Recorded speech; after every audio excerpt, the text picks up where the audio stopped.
Sight of God. Those who will not live by the law shall die by the law.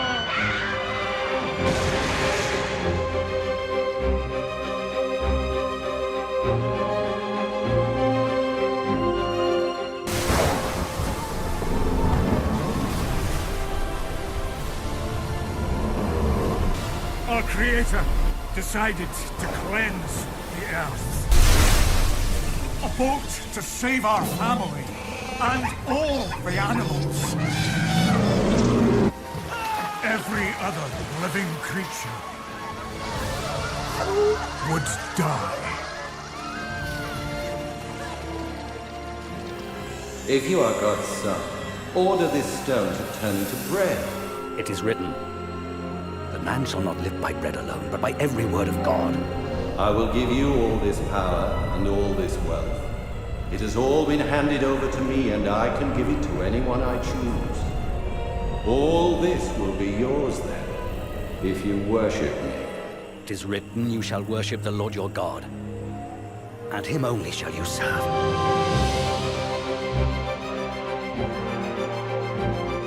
Now the Lord had prepared a great fish to swallow up Jonah.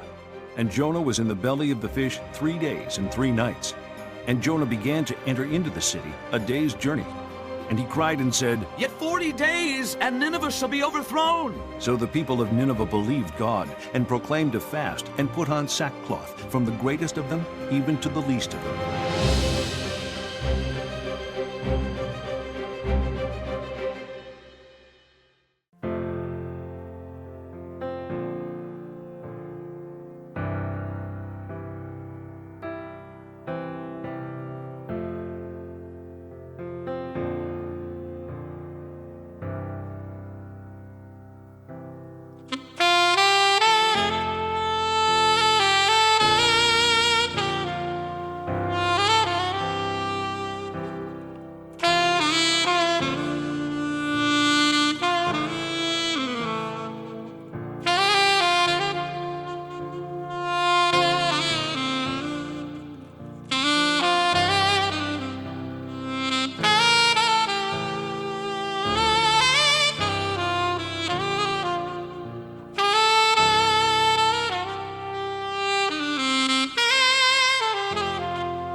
Who taught the sun where to stand in the morning? And who told the ocean you can only come this far? And who showed the moon where to hide till evening? Whose words alone can catch a falling star? Well, I know my Redeemer lives. I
Shalom Bapak Ibu semua, kita bersyukur hari ini kita sampai kepada minggu kedua bulan Juli dan masih dibawa tema khotbah tentang angka 40 dalam Alkitab. Angka 40 dalam Alkitab memang spesial dan hari ini saya akan bicara secara khusus tentang hujan 40 hari 40 malam tentang air bah. Mari kita berdoa sebelum kita mendengarkan kebenaran firman Tuhan hari ini. Tuhan, kami bersyukur karena kami mempunyai Allah yang luar biasa. Allah yang berkuasa atas alam semesta. Allah yang mengatur jalannya sejarah manusia, bahkan jalannya sejarah dunia ini. Allah yang dengan kuasanya mutlak melakukan apa saja yang dikehendakinya. Hamba berdoa supaya kebenaran firman Tuhan hari ini sungguh memberkati kami, menguatkan kami, mempersiapkan kami sekali lagi untuk kedatangan-Mu kembali. Terpujilah nama-Mu Tuhan dan bersabdalah, karena kami siap untuk mendengarkan kebenaran firman-Mu. Dalam nama Tuhan Yesus. Amin.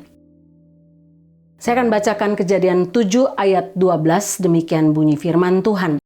Dan turunlah hujan lebat meliputi bumi 40 hari 40 malam lamanya. Bapak Ibu, seperti kita ketahui, angka 40 memang angka yang spesial dalam Alkitab, yang melambangkan pertumbuhan rohani, melambangkan pertumbuhan baru, melambangkan transformasi, melambangkan perubahan dari satu tugas besar ke tugas besar lainnya, di mana angka 40 ini juga selalu berasosiasi dengan ujian, dengan kesulitan yang harus dihadapi atau dijalani oleh seseorang untuk mengalami kesadaran secara spiritual. Angka 40 juga bicara soal memulai sesuatu yang baru melalui sebuah transformasi besar, dibersihkan dari kotoran, mengalami pemurnian, agar bisa memulai sesuatu yang baru dengan hati yang bersih.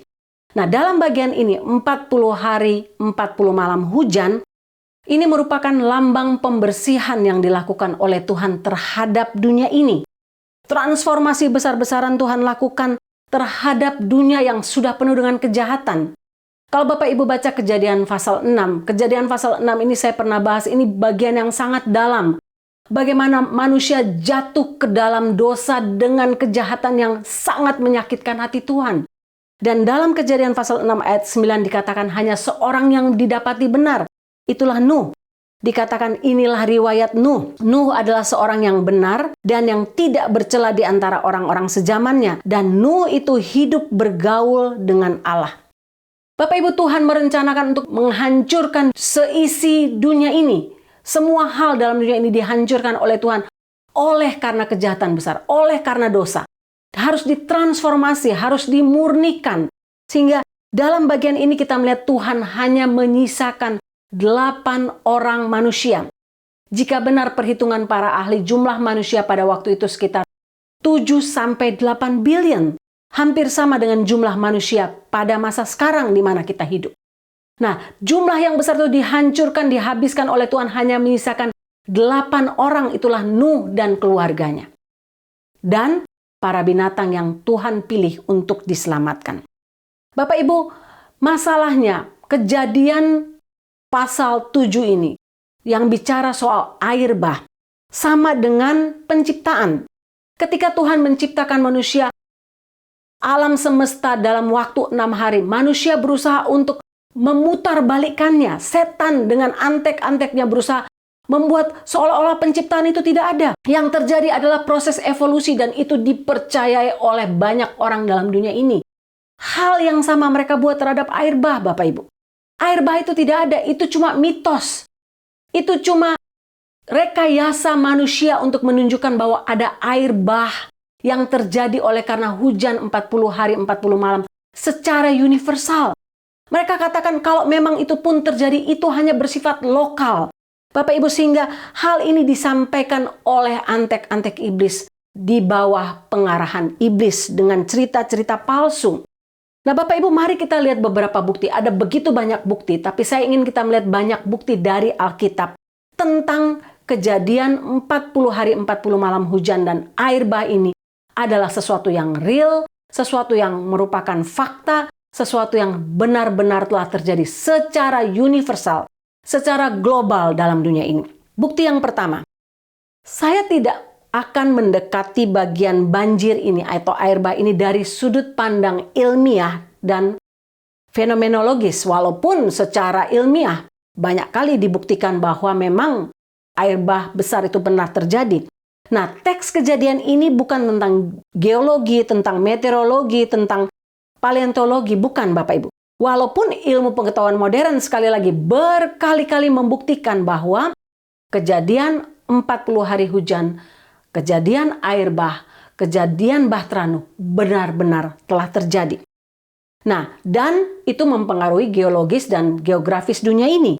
Banjir besar itu benar-benar terjadi secara universal dan bukan hanya di daerah lokal, bukan hanya di Mesopotamia saja Bapak Ibu. Bapak Ibu lihat beberapa bukti. Yang pertama, bumi membutuhkan waktu berbulan-bulan untuk sesudah 40 hari hujan, 40 malam hujan, sesudah air bah besar itu untuk membutuhkan tanah menjadi mengering. Banjir lokal tidak membutuhkan waktu berbulan-bulan untuk tanah mengering.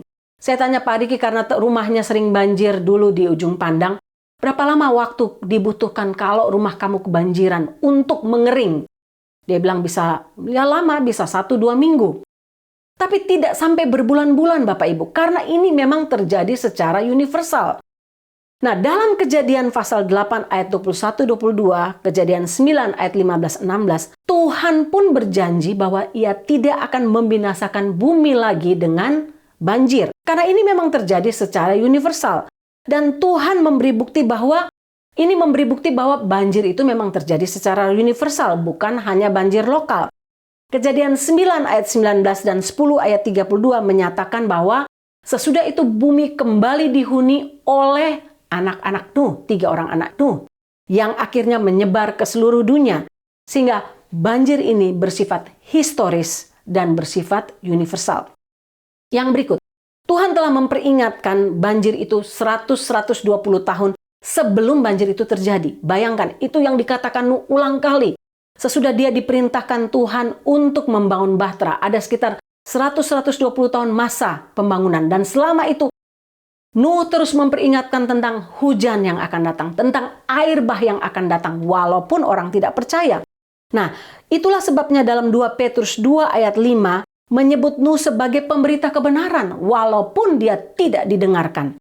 Ibrani 11 ayat 7 dikatakan bahwa karena imannya Nuh menghukum dunia. Nuh telah memperingat manusia yang hidup pada masa itu tentang akan datang penghakiman dan penghukuman Allah terhadap dunia ini. Namun manusia pada masa itu mengabaikan peringatan Tuhan. Mereka pikir itu hanya guyonan.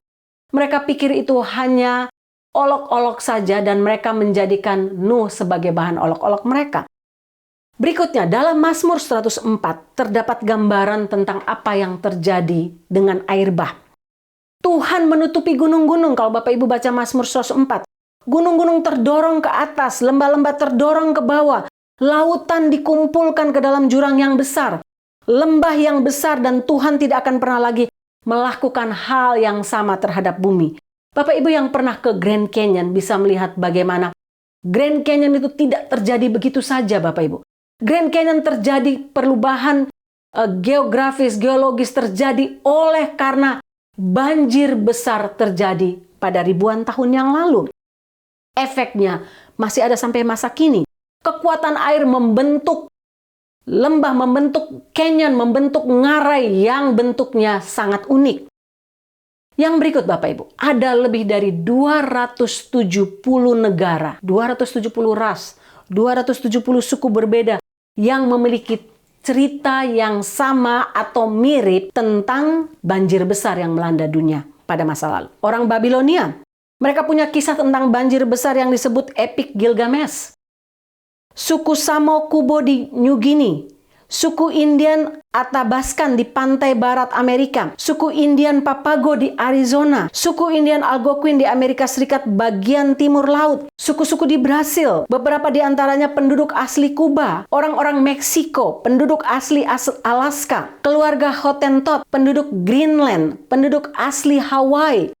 Mereka memiliki cerita banjir dengan tokoh utama bernama Nu'u. Bapak Ibu, bagi saya ini bukan kebetulan. Ini cerita yang berasal dari turun-temurun dari nenek moyang mereka yang diwariskan walaupun mengalami perubahan skenario.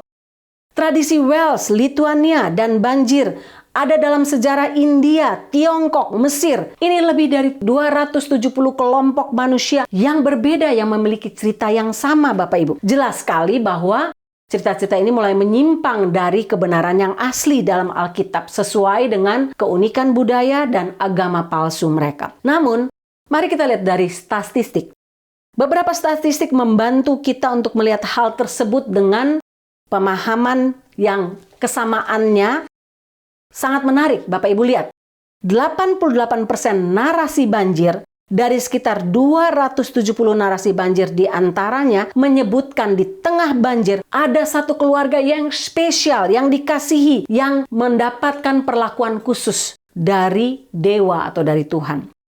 70% mengatakan kelangsungan hidup mereka dicapai melalui perahu. Mereka bisa bertahan karena mereka ada perahu. 95% mengatakan bahwa satu-satunya penyebab bencana besar yang menimpa seluruh dunia adalah banjir. Artinya hanya banjir. Bukan alasan lain, bukan alasan api, volcano, dan sebagainya. Banjir, Bapak Ibu. 66% dari tradisi ini mengatakan bahwa hal itu terjadi karena kejahatan manusia. Ingat, Kejadian pasal 6. 67% dari cerita banjir tradisional ini mengatakan bahwa hewan pun diselamatkan, sesuai dengan apa kata Alkitab. 57% cerita mengatakan orang yang selamat berakhir di sebuah gunung. Kita tahu itu yang bukan gunung, tapi pegunungan, bukan gunung. Pegunungan Ararat. Nah, banyak di antara mereka kisah-kisah tradisional ini menggunakan nama Nuh. Mereka memakai nama Nuh seperti yang dikatakan oleh orang Hawaii. Nah, banyak dari mereka berbicara tentang burung yang diutus, sama dengan kisah Alkitab. Banyak dari mereka bicara soal pelangi, sama dengan kisah Alkitab.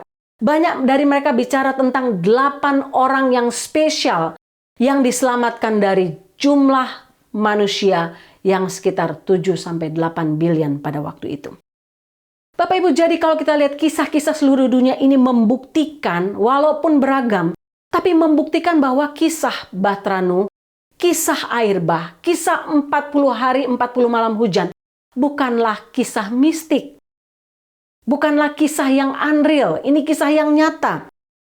Sehingga hal ini seharusnya tidak mengejutkan bagi kita orang percaya, karena iblis selalu berusaha menyesatkan dengan membuat manusia tidak percaya dengan hal-hal yang palsu yang mereka katakan melalui antek-anteknya. Kita tidak perlu dikacaukan karena kita punya sumber yang satu, yaitu Alkitab, sumber yang patut dipercayai. Satu-satunya sumber yang patut dipercayai. Dan banjir itu benar-benar terjadi secara universal. Banjir itu terjadi di seluruh dunia, bukan hanya lokal. Dan benar-benar bahwa ada satu keluarga yang diselamatkan. Itulah keluarga Nuh. Dan semua manusia yang berada sekarang, hidup sekarang, berasal dari satu keluarga ini. Itulah keluarga Nuh. Apa yang kita belajar dari bagian ini, Bapak Ibu? Dari kisah angka 40 hari, 40 malam hujan, dari kisah air bah ini. Yang pertama yang kita belajar dari bagian ini adalah Tuhan mempunyai kebebasan dan kekuasaan mutlak atas ciptaannya. Bapak Ibu lihat, Tuhan mempunyai kekuasaan mutlak atas alam semesta.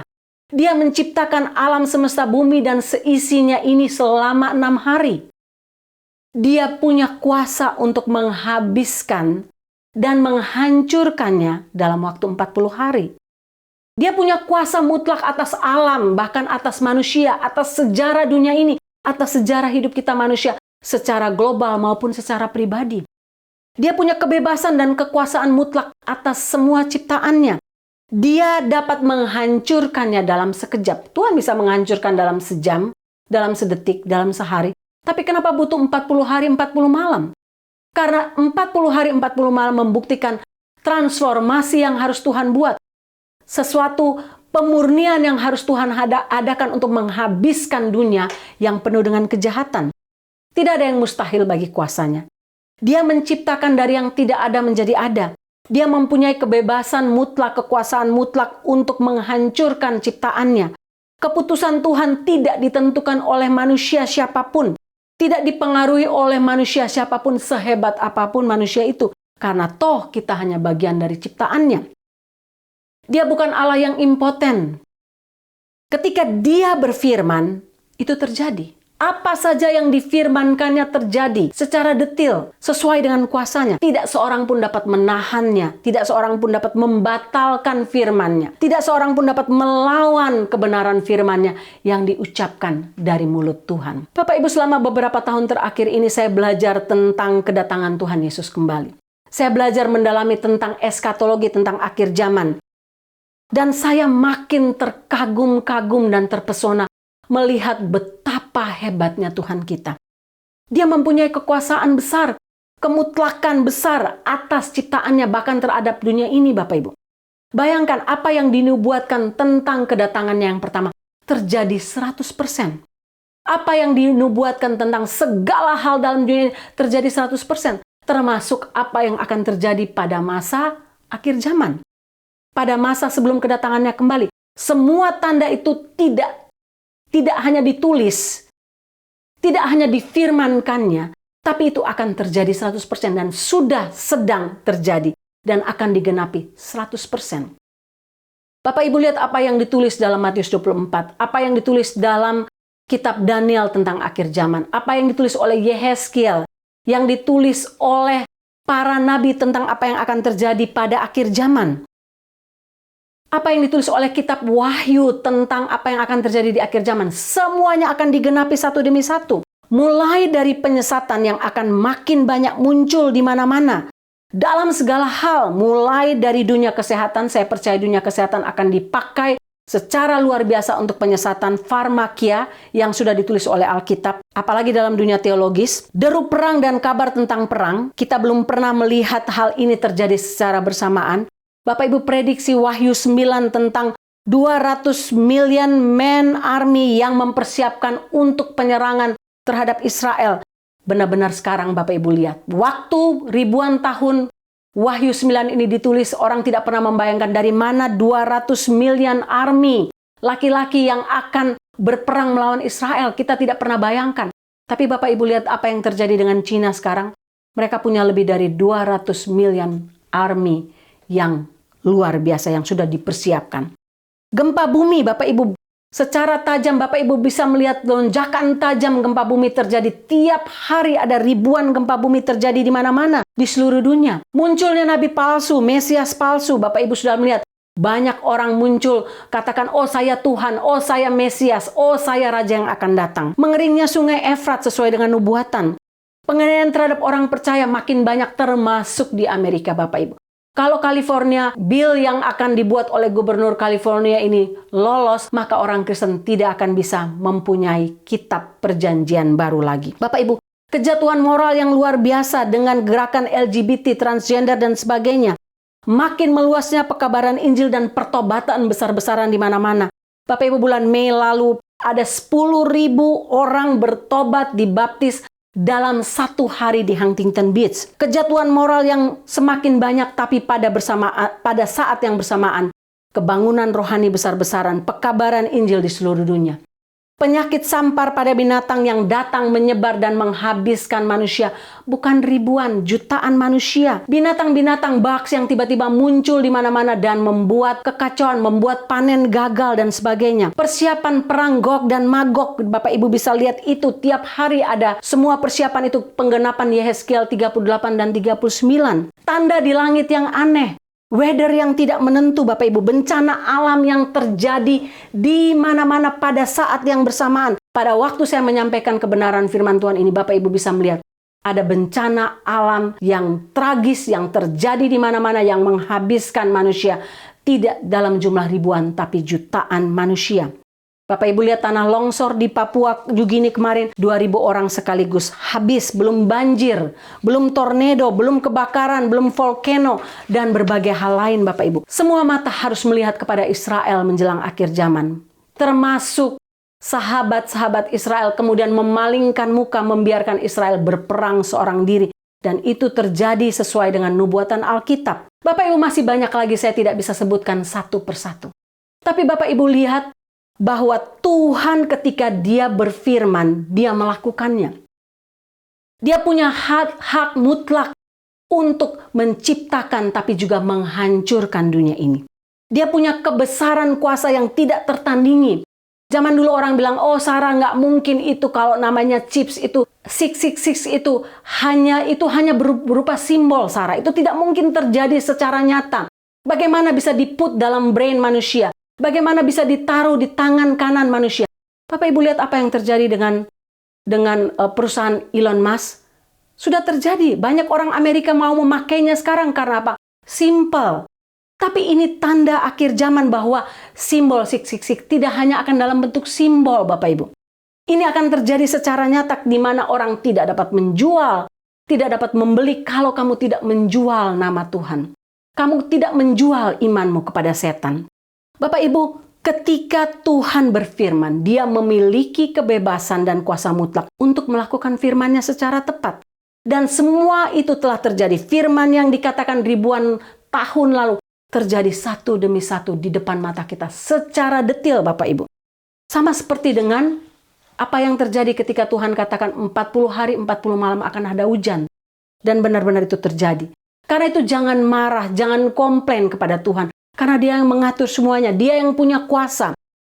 Bapak Ibu, pertanyaannya untuk kita. Apakah dengan mendengar ini membuat kita gentar? Membuat kita makin respect, makin menghormati Tuhan? Karena kebesaran kuasanya. Kalau tidak ada perasaan gentar dan respek yang makin mendalam kepada Tuhan, oleh karena kebesaran dan kemutlakan kuasanya, something wrong dengan hidup rohani kita. Karena apa? Kita tidak peduli. Kita sama dengan orang-orang yang hidup pada zaman Nuh, yang diperingatkan, tetapi tidak peduli. Karena mereka merasa ini hanya olok-olokan saja. Tidak akan terjadi. Hal kedua yang akan kita belajar dari bagian ini adalah kita belajar dari kisah hujan 40 hari 40 malam yang menyebabkan air bah bahwa Allah sangat membenci dosa. Orang katakan, oh Allah itu kasih. Betul, Allah itu kasih. Tapi pada saat yang bersamaan Dia sangat membenci dosa. Tuhan tidak pernah toleran terhadap dosa. Dia menghakimi dosa dengan kemarahan yang mematikan. Kita juga belajar bahwa penghakiman Allah tidak menyisakan satu pun orang berdosa. Tuhan benar-benar menghancurkan semuanya. Seluruh umat manusia kecuali 8 orang yang kelihatan hidup benar. Tuhan tidak pernah sentimental terhadap dosa. Dia melakukan apa yang harus dilakukannya sebagai Allah yang kudus. Bapak Ibu, sangat menyedihkan kalau gereja masa kini tidak pernah lagi mengkhotbahkan tentang dosa.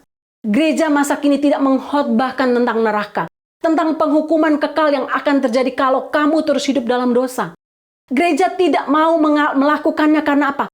Gereja takut kehilangan jemaat. Gereja takut, pendeta takut kehilangan jemaat dan takut melukai hati mereka. Padahal bagi saya ini kejahatan besar yang dilakukan oleh seorang hamba Tuhan. Kalau dia tidak pernah mengkhotbahkan tentang pertobatan, tentang dosa, tentang kejamnya dosa di hadapan Tuhan, tentang penghukuman dan penghakiman Allah. Sesuatu yang nyata, sesuatu yang real dan akan terjadi. Bagi saya ini kejahatan besar dia di atas mimbar kalau seorang hamba Tuhan tidak pernah mengkhotbahkan bagian ini. Saya tidak maksud bahwa hamba Tuhan itu mengkhotbahkan tiap hari. Tapi Bapak Ibu lihat apa yang terjadi dengan khotbah Yunus. 40 hari hanya katakan bertobat, bertobat, bertobat. Niniwe akan ditunggang balikan. Apa yang Yohanes Pembaptis lakukan? Bertobatlah sebab kerajaan Allah sudah dekat. Apa yang dikatakan Nuh selama 100-120 tahun? Bertobat. Masuk ke dalam bahtera kalau kamu mau menjadi selamat. Bapak Ibu, kata pertobatan ini penting. Karena apa? Dosa membuat manusia hanyut. Gereja pun hanyut. Gereja pada masa kini hanya senang menyampaikan hal-hal yang senang didengar oleh telinga. Hal-hal yang kelihatannya baik, yang membuat orang tidak stres. Padahal membawa manusia, membawa jemaat kepada api neraka. Bapak Ibu, mungkin Bapak Ibu bosan mendengarkan saya mengkhotbahkan tentang ini. Terhadap anak-anak saya, terhadap jemaat saya akan terus mengatakan. Karena tanggung jawab itu ada di pundak saya. Grace, kasih karunia. Masa itu akan segera berakhir. Kita harus meninggalkan dosa karena apa? Allah membenci dosa. Ayat-ayat ini dramatis dan gamblang menggambarkan tentang penghakiman Allah melalui air bah. Bapak Ibu lihat rangkaian peristiwa ini. Nuh memasuki bahtera pada usianya yang ke-600. Bulan kedua, hari ke-10, selama 7 hari mereka menunggu dan kemudian datanglah air bah. Hujan mulai turun pada tahunnya yang ke-600. Bulan kedua, hari ke-17 dan hujan turun selama 40 hari, 40 malam. Kemudian hujan berhenti dan pada tahun ke-600, bulan ketiga, hari ke-26 dan ke-27, pada akhir 40 hari tersebut kita melihat air masih naik, dan naik total sampai 150 hari. Bapak Ibu, kita juga belajar bahwa karena Allah membenci dosa, kita belajar bahwa kasih karunia dan keselamatan Tuhan mempunyai arti yang sangat penting, sangat mendalam jika dilihat dari penghakiman Tuhan. Jangan pernah take it advantage, Bapak Ibu. Oh, saya sudah selamat, sudah cukup, tidak mau hidup dalam kebenaran, tidak mau hidup dalam kekudusan, menikmati dunia ini. Artinya apa? Ketika kita melihat penghakiman Tuhan benar akan terjadi, kita hidup dalam ucapan syukur terhadap keselamatan kekal yang sudah kita terima. Kalau kita belum menerima keselamatan kekal, kita waktunya untuk bertobat. Bapak Ibu, Tuhan tidak main-main dengan penghakimannya. Tuhan akan melakukannya secara serius karena Ia membenci dosa. Apa yang ditunjukkan dengan air bah adalah keseriusan Allah terhadap dosa. Jadi ketika Anda mendengar bahwa masih ada penawaran pada hari ini terhadap anugerah keselamatan serta kelepasan dari penghakiman, ingatlah bahwa kita harus menanggapinya juga secara serius. Jangan main-main dengan dosa, Bapak Ibu. Mungkin besok sudah terlambat. Jangan pernah menunda. Selama masih ada kesempatan menerima anugerah itu, buka hati Anda sekarang untuk Tuhan Yesus. Jangan keraskan hati bagi Tuhan, karena kita tidak tahu kapan kita pergi. Kita tidak tahu sampai kapan Tuhan menyediakan waktu dan mengizinkan kita hidup dalam dunia ini. Bulan Mei lalu teman saya, satu kelas di I3 namanya Pak Ruben Permana, dipanggil Tuhan. Dalam waktu singkat, 2 minggu masuk rumah sakit, ada pecah pembuluh darah di jantung, dia pergi dipanggil Tuhan. Dalam waktu yang singkat, usia masih sangat muda, 53 tahun. Artinya apa, Bapak Ibu? Artinya kita tidak pernah tahu kapan waktu kita dipanggil oleh Tuhan. Kapan dunia ini berakhir? Kapan Tuhan Yesus datang kembali? Selama masih ada waktu, bertobatlah. Hidup ini singkat, bertobatlah dan hidup sungguh-sungguh dari semua dosa sebelum terlambat. Yang ketiga, yang terakhir yang kita belajar dari kisah 40 hari 40 malam hujan. Kisah air bah hendaknya membuat kita yang ada di dalam Kristus menjadi berani, tetap tinggal di dalam Dia, dan berjalan bersama Tuhan dalam kebenaran dan kekudusan. Mengapa?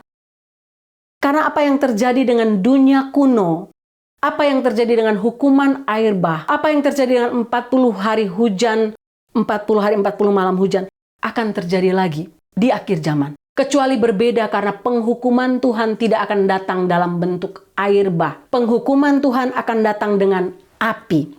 Kisah air bah merupakan warning, merupakan peringatan untuk kita bahwa apa yang Allah firmankan seperti saya katakan dalam poin pertama, benar-benar akan terjadi. Mempelajari kitab Kejadian ini membantu kita memahami bahwa penghakiman Allah di masa depan, masa yang akan datang terhadap bumi ini, akan terjadi, tapi Allah sudah memperingatkan lebih dahulu. Memperingatkan dan kita harus mempersiapkan diri menghadapinya. Bagaimana mempersiapkan diri untuk menghadapinya? Dalam 2 Petrus 3 ayat 6-12 katakan demikian, saya bacakan untuk kita. Dan bahwa oleh air itu bumi yang dahulu telah binasa dimusnahkan oleh air bah. Tetapi oleh firman itu juga langit dan bumi yang sekarang terpelihara dari api dan disimpan untuk hari penghakiman dan kebinasan orang-orang fasik. Ayat 9. Tuhan tidak lalai menepati janjinya. Sekalipun ada orang yang menganggapnya sebagai kelalaian, tetapi Ia sabar terhadap kamu karena Ia menghendaki supaya jangan ada yang binasa, melainkan supaya semua orang berbalik dan bertobat. Tetapi hari Tuhan akan tiba seperti pencuri. Pada hari itu langit akan lenyap dengan gemuruh yang dahsyat, dan unsur-unsur dunia akan hangus dalam nyala api. Dan bumi dan segala yang ada di atasnya akan hilang lenyap. Jadi, jika segala sesuatu ini akan hancur secara demikian, betapa sucinya dan salehnya kamu harus hidup, yaitu kamu yang menantikan dan mempercepat hari Allah. Pada hari itu langit akan binasa dalam api dan unsur-unsur dunia akan hancur karena nyalanya. Bapak Ibu, kisah tentang air bah seharusnya menyebabkan orang-orang yang masih hidup dalam kejahatan, masih hidup dalam dosa, ataupun sudah jadi Kristen tapi masih jadi Kristen-Kristenan, menjadi gemetar, berlari kepada Kristus demi mendapatkan perlindungan pada hari penghakiman terakhir. Jangan sampai mereka mengalami seperti apa yang terjadi terhadap bilion orang ketika pintu bahtera ditutup dan hanya 8 orang yang diselamatkan.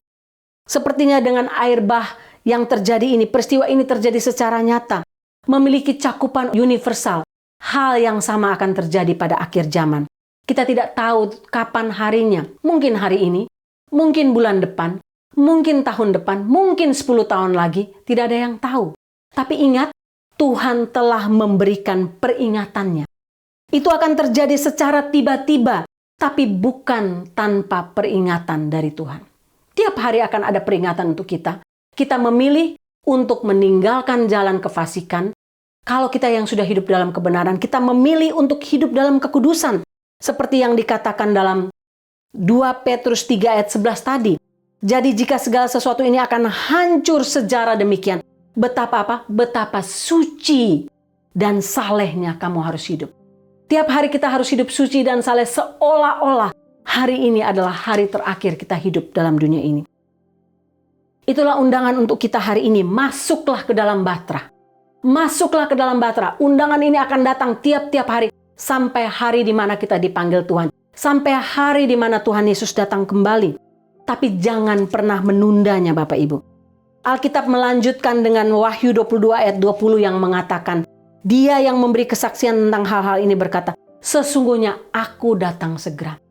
Berapa banyak anak kecil seperti kitab Joel katakan akan mendapatkan nubuatan dan benar-benar terjadi. Anak-anak kecil, teruna muda, orang tua mendapatkan berbagai penglihatan tentang kedatangan Tuhan kembali yang semakin dekat. Dan bagi saya, ini hal yang indah karena Tuhan masih memberikan warning. Tapi penghakimannya akan datang. Dia akan datang untuk menghakimi bumi ini. Tapi pada saat sekarang dia masih memberikan undangan masuk dalam bahtera sebelum pintu ditutup. Datang kepada Kristus sekarang. Saya suka dengan quote ini. Bapak Ibu lihat quote ini. Dia katakan begini. You tell people bad weather is coming and they prepare. You tell people Jesus is coming and they do nothing. Bapak Ibu, bukankah hidup kita demikian? Untuk hal-hal yang dalam dunia ini kita mempersiapkan diri, tapi tidak untuk kedatangan Tuhan kembali.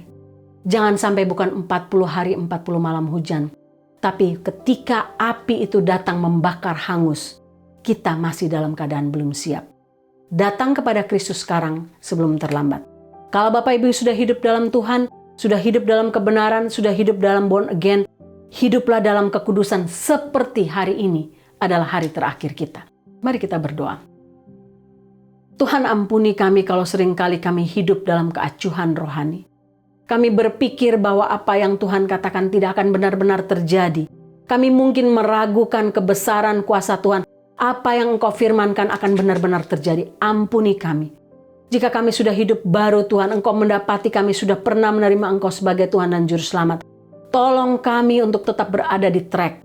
Tolong kami untuk hidup kudus, hidup benar, hidup sungguh-sungguh. Karena mungkin hari ini adalah hari terakhir kami. Tapi kalau kami masih hidup dalam kegelapan, masih hidup dalam dosa, tolong kami untuk berbalik. Berikanlah pintu anugerah itu sekali lagi untuk kami, untuk keluarga kami, untuk orang-orang yang kami doakan. Membuka hati menerima Engkau sebagai Tuhan dan Juru Selamat. Sehingga mereka juga bisa masuk dalam bahtera Allah. Terima kasih untuk kebenaran firman-Mu hari ini. Dalam nama Tuhan Yesus. Amin.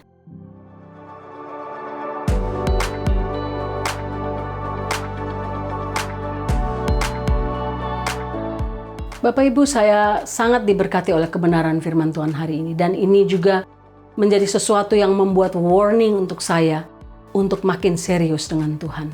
Makin serius hidup dalam kekudusan, makin serius mencari Tuhan, makin serius mencari jiwa-jiwa yang perlu diselamatkan. Kita akan mengakhiri ibadah kita dan kita menundukkan kepala dan mengangkat hati kita kepada Tuhan untuk menerima berkat Tuhan. Tuhan memberkati engkau dan melindungi engkau. Tuhan menyinari engkau dengan wajah-Nya dan memberi engkau kasih karunia. Tuhan menghadapkan wajah-Nya kepadamu dan memberi engkau damai sejahtera. Amin.